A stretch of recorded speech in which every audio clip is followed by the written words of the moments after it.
Hey everyone, how's it going? So with the Tesla Cybertruck here, and we will be getting a yoke install to replace the squircle. So first, what you want to do is remove this top panel between the front tray and the actual windshield. There's a plug that is a light blue on the passenger side. You need to unplug this so your steer-by-wire doesn't go crazy when you remove the steering wheel. That can mess up your steering wheel clock pretty badly and you will not be able to drive it. So using two flathead screwdriver, pop out the airbag, and when you pop out the airbag, there's a plug, the yellow plug. Using a flathead screwdriver, you will be able to pull out that connection. Next, remove that blue connection, a burgundy connection that is, and that is on the left hand side. That's for the scroll wheel. Use a 10mm socket, and if you can get somebody to help you hold the steering wheel, highly recommend it. And if you don't, then try to hold it with your knee and use a longer ratchet bar.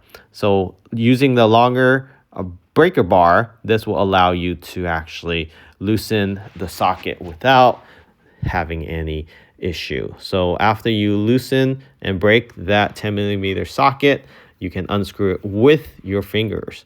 To remove it, just wiggle it out and it slides right through. Don't mess with that clock on that steering wheel. Just leave it alone and install it as you remove it in the same position.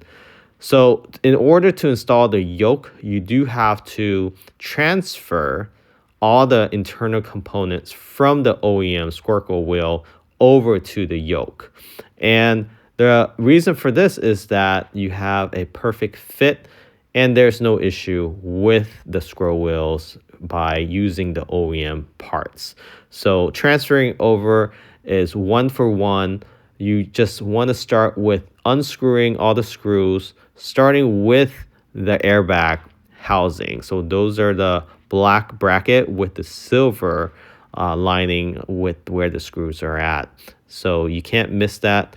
There's 4 screws in total, 2 on the left and 2 on the right side. Once you have those screws, torque screws removed, remove that airbag lock mechanism. Next, go to the back of the actual squircle wheel itself. On the bottom trim, you want to pop open this plastic cover. There are hidden screws behind here as well. You want to remove those 3.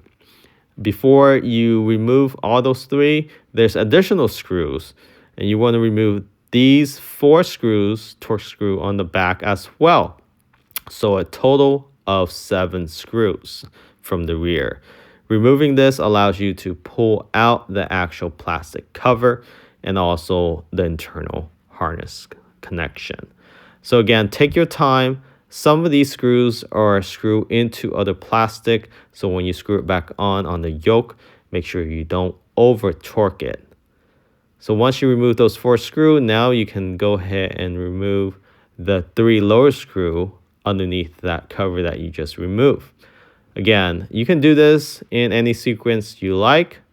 If you have a actual impact there and extension tool, then highly recommending using that instead of just using your bare hand. It will increase the efficiency and make the process a lot quicker.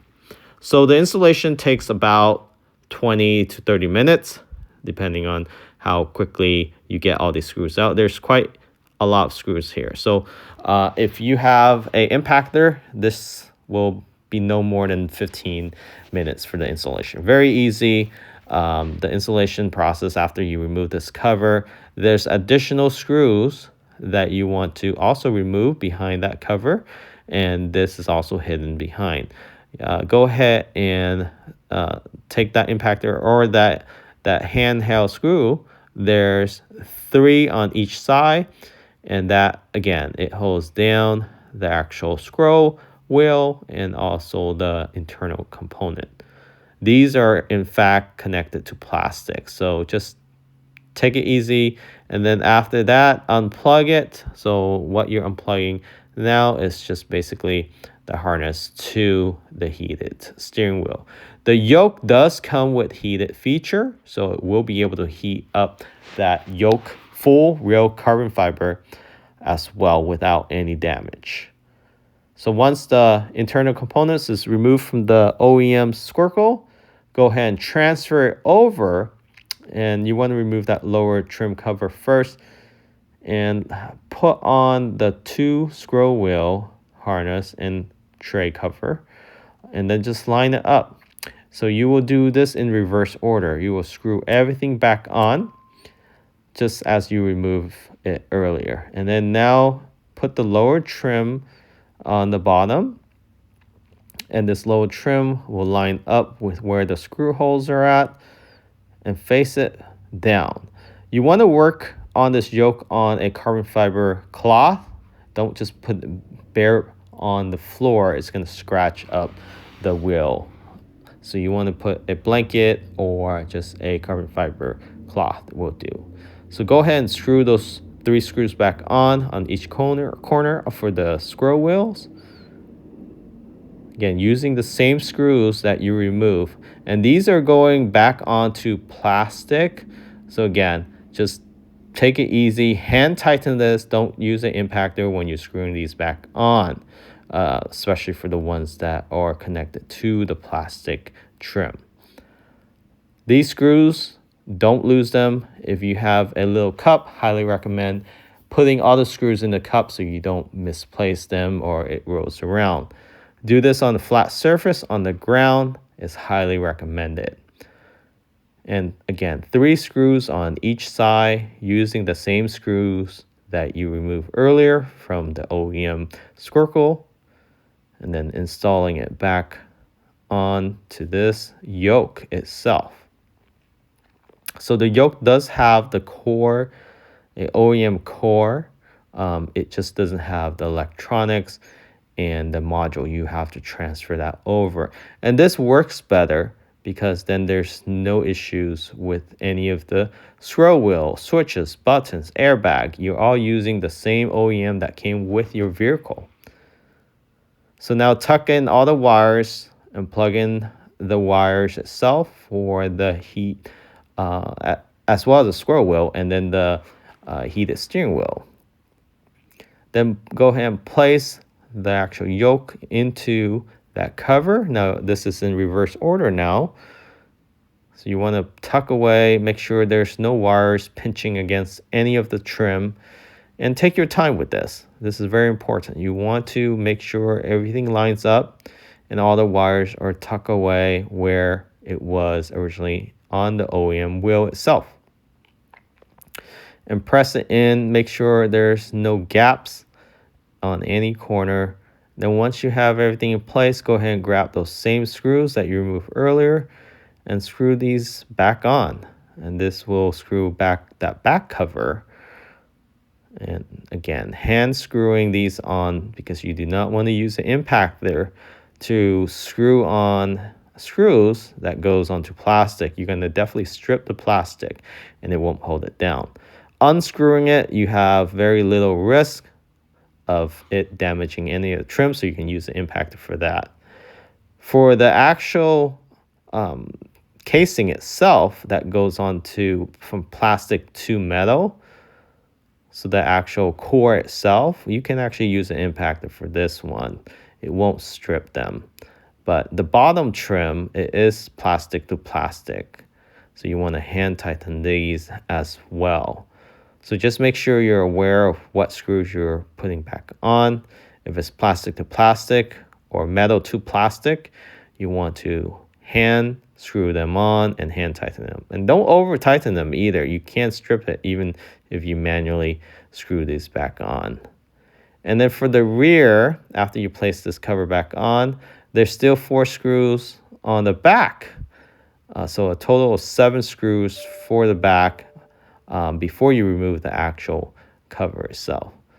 So these ones, you can actually use an impactor, but you can also still hand screw them on. And again, make sure they're on there tight enough, but not over tightened to ensure nothing comes off. This is very critical for the back screws to make sure they're fully on there, because if they're not, they will be rubbing onto the plastic trim behind your actual steering wheel itself. So again, using an impactor, again, you want to be careful and screw them on. Once there's some tension, then you want to stop. For this situation, is plastic to metal. So plastic to metal, there's a less chance you're going to strip it versus from plastic to plastic or metal to plastic. So get a set of torque screw and a screwdriver. And then if you don't have an impactor, you still can install this. It might take a little longer, maybe 20 to 30 minutes if you manually do everything. And then now back to the front, you will be screwing these back on as well. And this is just the casing. And then you will be putting back the airbag lock mechanism. So some of these screws are very small.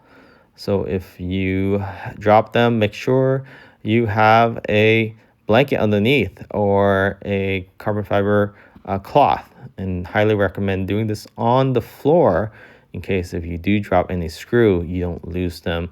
There's no extra screws in this kit. It all comes from your OEM wheel. So you only have one for each of those slots. And it's very critical not to lose any of them. Now putting back on the airbag lock mechanism, there's 4 of those shiny screws. Line them up and they should go exactly on as if you were to take them off. Again, in reverse order. Very easy to install. Anyone can do this. And again, using that torque bit screw. This is from plastic to metal. Technically, you can use an impactor for this if you have one. If not, manually screwing them on. Again, it won't be too difficult. It just takes a few more minutes for each one to go on. Just make sure everything is lined up and putting on the last screw here.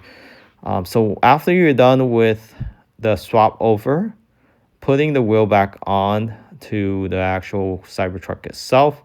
Again, you don't want to touch anything inside the vehicle, and you want to make sure that nobody's tinkering with the display while you're installing this. And this is the final product. It looks absolutely amazing. Again, aesthetically looks appealing, gives you more airflow without the top squircle, and it feels more of what the Cybertruck show came with, because you have steer-by-wire and it's easier to drive. Again, don't turn that clock, just line it up and put the wheel, the new Yoke wheel back on and slide it on. After you get it on, put back that 10mm socket. And then again, if you have somebody to help you to hold the actual wheel itself, and you will tighten it down with the ratchet. Again, it's about 58 pounds. And then after that, plug in that brown wire and then the yellow wire for the airbag, and place the airbag in, press it in into the horn hogs, and it doesn't pop back out, and you're done. Installation finish. And then you plug back that blue wire in the front, and this is how it looks like. Absolutely amazing. If you're interested in this product, link in the description of this video.